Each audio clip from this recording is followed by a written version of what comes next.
मेरी बीवी अपने साथ 15 साल की बहन को भी दहेज में ले आई थी और वह हर वक्त बीवी के साथ ही चिपकी रहती थी और सोते हुए मेरे कमरे में ही और घर में छोटे कपड़े पहने रहती थी। इसको देख देख कर मेरी नीयत ख़राब हो गई थी। एक दिन साली मेरे कमरे में सो रही थी, तब मेरी बीवी किसी काम से गांव गई हुई थी। वो शॉर्ट नेट पहने बिस्तर पर सो रही थी। उसको देखकर मेरे अंदर की आग जल उठी थी, इसलिए मैं उसके बेहद करीब गया और उसको अपनी बाहों में जकड़ लिया। वो भी पीछे से मेरे साथ लिपट गई, मैं भी उसके साथ सुबह तक। मैंने एक यतीम लड़की से शादी की, उसकी एक 15 साल की बहन भी थी। बीवी के साथ उसकी बहन भी रुखसत होकर आ गई थी, इसलिए उसकी बहन सारा दिन मेरी बीवी के साथ चिपकी रहती। मुझे इस पर बहुत गुस्सा आता क्योंकि वह रात को भी हमारे कमरे में सोती थी। मैंने बीवी पर गुस्सा किया और जब रात उसकी बहन कमरे में आई तो ज़बरदस्ती उसे दूसरे कमरे में भेज दिया और फिर कमरे में वापस लौटा तो जान निकल गई। मेरी बीवी की बहन बड़ी अजीबोगरीब सी थी, हर वक्त डरी सहमी सी रहती थी और अपनी बहन के साथ चिपकी रहती। मुझे इस पर बहुत गुस्सा आता था। मैंने सोच लिया था कि इससे तो जान छुड़वा कर ही रहूँगा। एक दिन मैंने अपनी बीवी से छुपकर उसकी बहन को एक तन्हा कमरे में बंद कर दिया और जब वहाँ पहुँचा तो दंग रह गया, क्योंकि वहाँ तो मैं शादी की रात अपने कमरे में आया तो खुश सा था। मैं मुँह दिखाई का कीमती तोहफ़ा तो ख़रीदा ही था, लेकिन एक प्यार भरा तोहफ़ा भी ले लिया था। मैं गजरे खरीद के लाया था क्योंकि जानता था कि लड़कियाँ इस किस्म के तोहफ़े पाकर खुश हो जाती हैं। मैं जैसे ही अपने कमरे का दरवाज़ा खोला तो हैरान रह गया। सामने का मंज़र बड़ा ही हौलनाक सा था। मेरी बीवी की 15 साल बहन उसके साथ चिपक कर बैठी थी और मुसलसल रोती चली जा रही थी। ये रोना कोई आम रोना नहीं था, वो बाकायदा तौर पर रोई जा रही थी। मुझे देखकर मेरी हानिया परेशान हो गई। उसने अपनी बहन को लिपट कर खामोश करवाया। मैं आगे बढ़ा और बोला, हानिया क्या हुआ, इस बच्ची की तबीयत तो ठीक है ना? उसकी हानिया बोली, जी ठीक है, ये बस ये सोचकर परेशान हो गई कि मैं अपनी नई ज़िंदगी शुरू करने जा रही हूँ तो इसका क्या होगा। मेरा दिल दुख गया था। मैंने आगे बढ़कर हीना के सर पर दस्ते शफ़क़त रख दिया और बोला कि तुम परेशान मत हो, अगर तुम हानिया की बहन हो तो मेरी भी बहन हो, तुम इसी घर में रहोगी हमारे साथ। हानिया, तुमने ये बात हीना को नहीं बताई क्या? वो बोली, नदीम मैं इसको बता चुकी हूँ, मगर बच्ची है ना, इसलिए बातें इसको फ़िलहाल समझ नहीं आ रही है, वक्त गुजरेगा तो खुद बेखुद समझ जाएगी। मैंने सिर हिला दिया तो हानिया डरते डरते बोली, नदीम एक बात कहूँ? मैं मुस्कुरा कर बोला, हानिया तुम्हें इजाज़त लेने की ज़रूरत नहीं है। उसकी बात सुनकर मैं एकदम शॉक हो गया। वो बोली, नदीम मैं हीना को अपने साथ सुला लूँ, जब तक ये संभल नहीं जाती है मेरे साथ सो जाया करेगी। यह हम अब्बा की वफ़ात के बाद से बड़ी एहसास हो गई है, ज़रा सी बातों की टेंशन लेकर बीमार पड़ जाती है। मेरी अभी नई नई शादी है, मैं कहाँ हॉस्पिटल के चक्कर खाती रहूँगी। मैं हानिया की बात समझ गया था। मैं बोला, ठीक है हानिया, तुम दोनों बहनें इस कमरे में सो जाओ, मैं दूसरे कमरे में चला जाता हूँ। हानिया उठकर मेरे पास आई और बोली, मैं हमेशा आपका एहसानमंद रहूँगी, आपने मेरे साथ बहुत बड़ी नेकी की है। मेरी आपसे दरख्वास्त है कि आप घर में किसी को भी इल्म ना होने दीजिएगा कि आप दूसरे कमरे में सो रहे हैं। आप फ़िक्र ना करें, जल्दी हीना इस घर से मानुस हो जाए तो अपनी ज़िद छोड़ देगी। मैं मुस्कुरा कर बोला, हानिया तुम्हें एहसान बांधने की ज़रूरत नहीं है, मैं तुम्हारी सिचुएशन समझता हूँ। वैसे भी कल तक मेहमान वापस लौट जाएंगे, फिर हम तीनों ही तो इस घर में रह जाएंगे। इतना कहकर मैं डरी सी हीना पर नज़र डालकर बाहर निकल गया था। मैं हानिया को तो तसल्ली दे आया था, मगर मैं खुद को तसल्ली कैसे देता। मेरे जहन में बार बार यही आ रहा था, क्या हीना ही हमेशा मेरे खुशियों के दरमियान रहेगी? मैंने नेकी करके अपना ही तो नुकसान नहीं कर डाला, मगर मैंने बड़ी कोशिशों से अपने जहन में तमाम मुफ़ल ख़यालात को झटका। मैं जानता था कि बच्चे ऐसे ही होते हैं, वो गवारा नहीं करते कि इनसे मानो शख्स किसी और के साथ बात भी करे। इसलिए मैं हीना का भरपूर ख्याल रखने लगा। वो बड़ी मासूम सी, डरी सहमी सी लड़की थी। इस किस्म के बच्चों पर तो मुझे वैसे भी बड़ा तरस आता था। मैं यही सोचकर परेशान हो जाता था कि ना जाने इसने अपनी ज़िंदगी में क्या कुछ सहा है जो वो ऐसी हो गई है। हीना के मामले में हानिया की शख्सियत बड़ी जानदार थी। वो तो एतमाद से भरपूर थी, ज़िंदगी के उतार चढ़ाव को मुस्कुरा कर मुकाबला करती थी।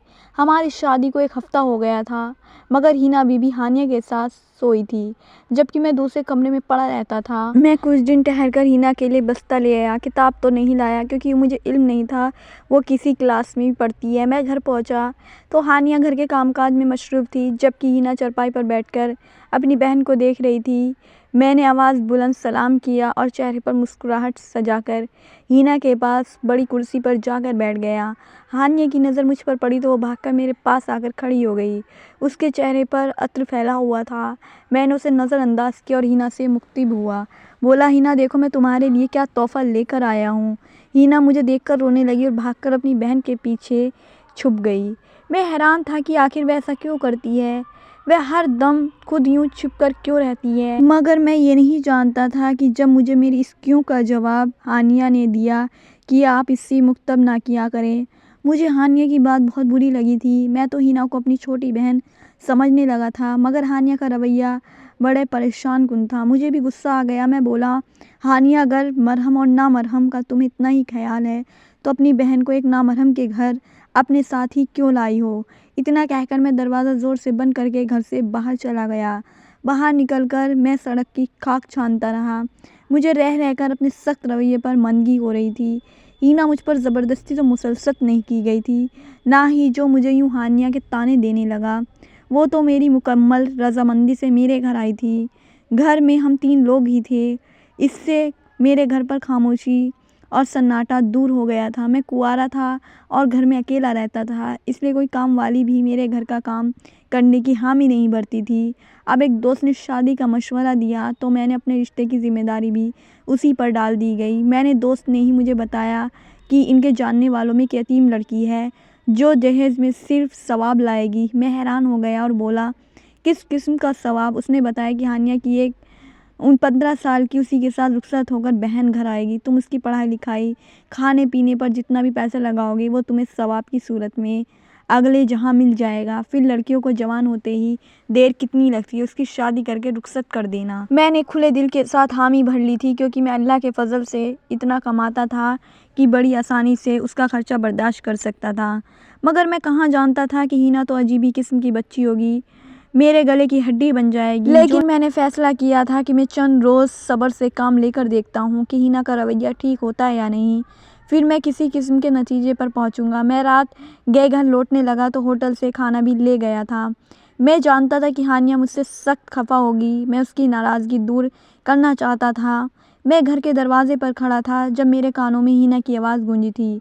वो कह रही थी, हानिया क्या अब तुम्हें तलाक हो जाएगी, तुम मेरे साथ वापस चली जाओगी जहाँ सिर्फ तुम और मैं रहेंगे, किसी तीसरे का वजूद बर्दाश्त ना करना पड़ेगा। हानिया एकदम गुस्से से बोली थी, अपनी बकवास बंद करो। हिना की हंसी की आवाज़ आई थी। फिर वो बोली, अब तो घर में तुम्हारा खड़ूस शौहर नहीं है, अब तुम मुझे मेरे हकीकत नाम से पुकारो। मैं हिना की बात सुनकर हैरान रह गया। हिना का कोई और भी नाम था जो मुझसे छुपाया गया था, लेकिन क्यों मेरे दिमाग में इतने सवाल जमा हो गए थे कि अब मुझे घुटन होने लगी थी। मैंने दरवाज़ा खोला और घर में दाखिल हो गया। हानिया की नज़र मुझ पर पड़ी तो वह भागकर मेरे पास आई और बोली, नदीम आप कहाँ गए थे, मैं आपकी फ़िक्र में घुलती जा रही थी। ये देखकर खुश हो गया था कि हानिया के चेहरे पर नाराज़गी का नामो निशान तक ना था। हम दोनों बातें कर रहे थे कि हिना एक बार फिर से रोने लगी। वो बोली, हानिया तुम इसके साथ बात मत करो, ये मुझे गुस्से से देखता है, तुम्हारा शौहर गंदा है। हानिया ने मुझे शक की नज़रों से देखा था। मैंने अपनी सफाई दी और कहा, क्यों हिना बच्चे, मैं क्यों आपको घूरने लगा। हानिया बोली, नदीम मैंने कहा भी था कि आप मेरी बहन को मुखातिब मत किया करें। इतना कहकर वह हाथ से पकड़कर कमरे में ले गई। मेरे जहन में हज़ारों सवाल उठ रहे थे। अब मेरे 14 तबक रोशन हो चुके थे। कुछ ना कुछ था, मेरे दिल में शक का बीज आ चुका था। मैंने सोच लिया था कि हानिया की सख्ती करूँगा तो वो खुद ही अपना राज खोल देगी। सुबह हानिया मालूम के मुताबिक नाश्ता बना रही थी जब अचानक रुक कर बोली, नदीम आप हिना के लिए स्कूल का बस्ता क्यों लेकर आए थे। मैं हानिया के कल वाले रवैये की वजह से गमज़दा सा था, इसलिए मुख्तसर जवाब दिया कि मैं चाहता था कि हिना अपनी तालीम जारी रखे।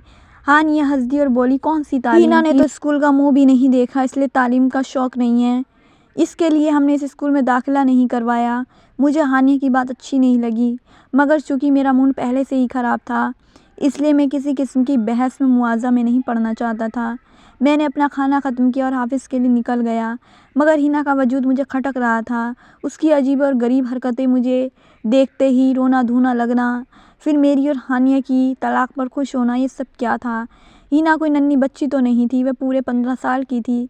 इस उम्र में तो लड़कियां बड़ी समझदार समझी हुई होती हैं। यकीनन यह मामला इतना सीधा नहीं था जितना मुझे लग रहा था। शाम में भी हिना ने मुझे जज करने की पूरी तैयारी कर रखी थी। मुझे देखकर वह अजीब और गरीब हरकतें करने लगती थी। मैं हानिया से बात करने लगा तो उसके हाथ पकड़कर कमरे में ले गई।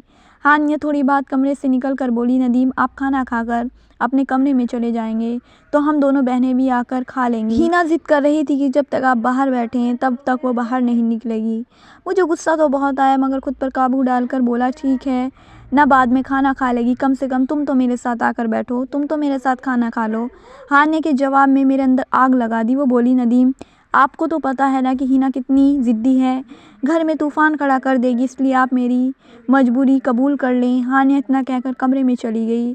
अब मैं आपे से बाहर हो गया। मैं खुद पर काबू ना कर सका और कमरे की तरफ बढ़ा। हानिया की आवाज़ आ रही थी।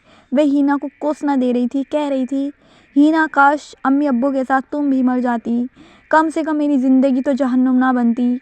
ना जाने तुम मेरे किस गुनाह की सज़ा हो। मैं दरवाज़ा खोलकर अंदर चला गया और हिना की कलाई से पकड़कर खींचता हुआ बाहर ले आया। हानिया भी भागकर पीछे पीछे आई और बोली, नदीम ये आप क्या कर रहे हो, छोड़ो मेरी बहन को, आप अपने होश में तो हो। मगर सच बात तो ये थी कि मैं हरगिज़ अपने होश में ना था। अगर होश में होता तो ये सब ना करता। मैंने हिना को लादा कमरे में बंद कर दिया और हानिया का हाथ पकड़कर उसे कमरे में ले आया। बोला, अब मुझे सच बता दो, अब मुझे सच बता दो कि तुम्हारी बहन ये सब क्यों करती है। हानिया का चेहरा सफ़ेद पड़ चुका था। वह मुसलसल रोती चली जा रही थी। वो बोली, आपको अल्लाह का वास्ता है नदीम, मेरी बहन को छोड़ दें, वो बहुत एहसास है, वो डर से मर जाएगी। वो एक रात तो क्या, एक लम्हा भी मेरे बगैर नहीं गुजार सकती। मैं चिल्ला कर बोला, क्यों, आजकल तो छोटे छोटे बच्चे अपनी माँ के बगैर रह लेते हैं। ये किस किस्म की बहन है तुम्हारी बहन, तुम्हारा साया ही बन गई है। मुझे ये सब बिल्कुल भी पसंद नहीं है और ना ही मैं ये सब बर्दाश्त करूँगा। मैंने हानिया को घूर कर देखा और कहा कि तुम अपना ये रोना धोना बंद करो, मगर उसके रोने में और तेज़ी आने लगी। मैं हानिया के साथ बाहर आ गया और बाहर से कुंडी लगाकर अपने कमरे में आकर मैंने दरवाज़ा बंद कर लिया ताकि हानिया और हिना का शोर थम जाए। मगर वे दोनों बहनें इस ज़ोर से दरवाजे को पीट रही थीं, ऐसा लगता था कि वो दरवाज़ा ही तोड़ देंगी। कई घंटे ये सब कुछ चलता रहा, मगर फिर फजर की अजान होने से कुछ देर दोनों कमरों में खामोशी छा गई। मैं अपने दिल के हाथों मजबूर होकर उठ खड़ा हुआ और हिना के कमरे की जानिब कदम बढ़ा दिए। मैं उससे माफ़ी मांगकर हानिया के पास ले जाना चाहता था, मगर मैंने जैसे ही दरवाज़ा खोला तो मैं शॉक्ड रह गया, क्योंकि वहाँ तो एक लड़का बैठा था।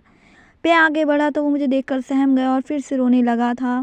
मैंने उसे झड़प दिया और बोला, मेरे सामने अब आंसू मत बहाना, नहीं तो मुझसे बुरा कोई नहीं होगा। तुम मुझे बताओ, तुम कौन हो, हिना कहाँ गई।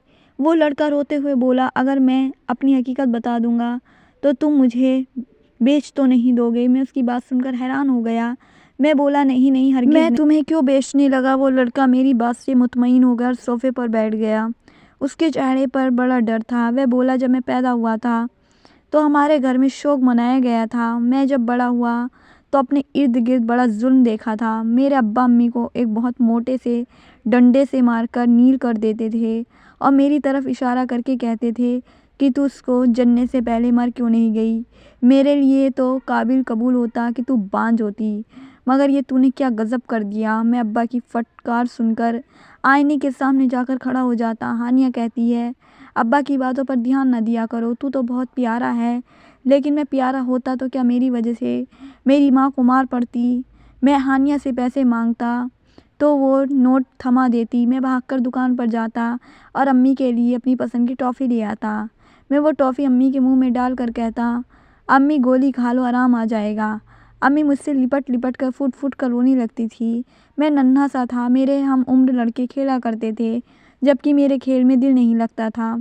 मैं सारा सारा दिन घर में रहकर अम्मी का पहरा दिया करता था कि अब्बा कहीं अम्मी को फिर से मारने न लगे। हर दूसरे तीसरे दिन अम्मी को मारने लगते। मेरे रोकने के बावजूद भी अम्मी को नीला कर देते। मैं अपने छोटे छोटे से हाथों से अम्मी को दबाता।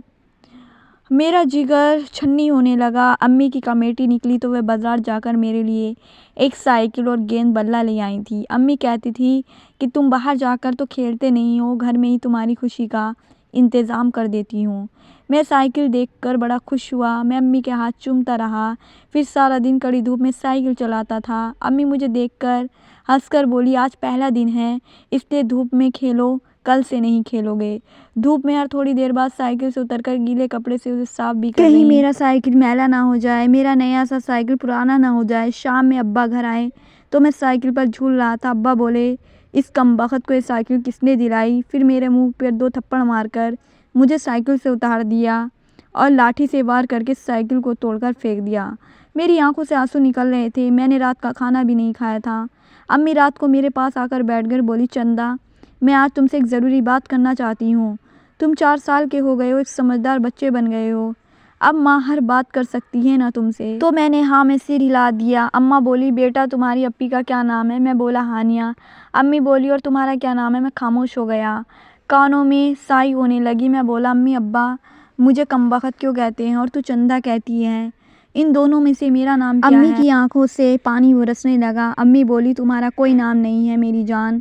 4 बरस हो गए हैं तेरी पैदाइश को, मगर मैं अब तक फैसला नहीं कर पाई कि तुम्हारा क्या नाम रखूँ, लड़कियों वाला नाम रखूँ या लड़कों वाला।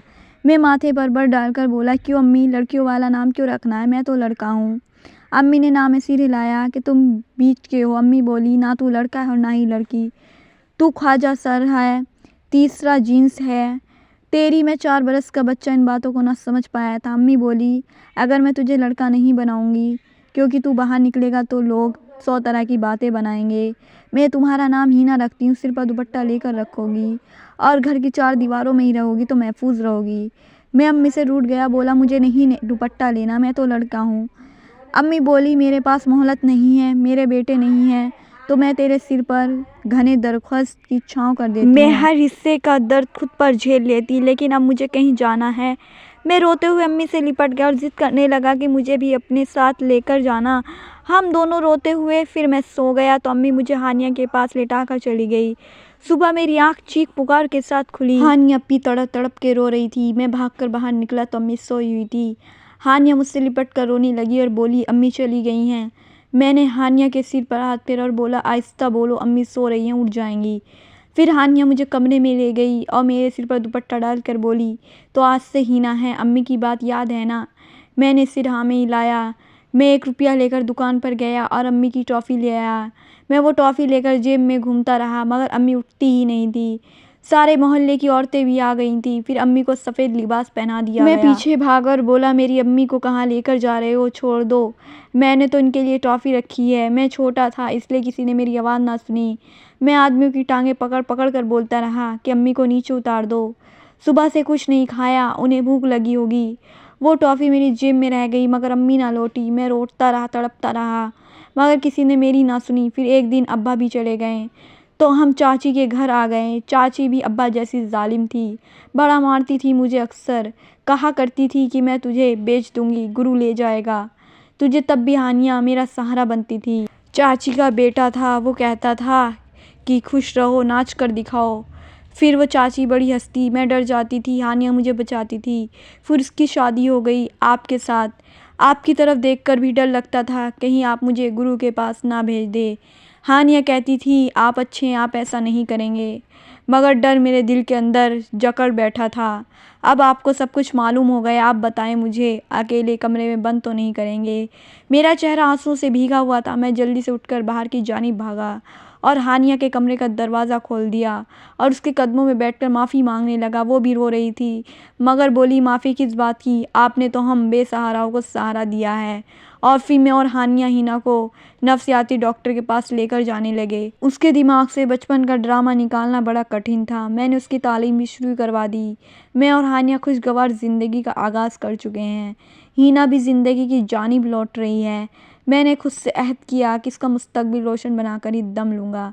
आज की वीडियो कहानी आपको कैसी लगी कमेंट करके ज़रूर बताइएगा, और वीडियो अच्छी लगी तो लाइक शेयर ज़रूर कीजिएगा और हमारे चैनल को सब्सक्राइब करें।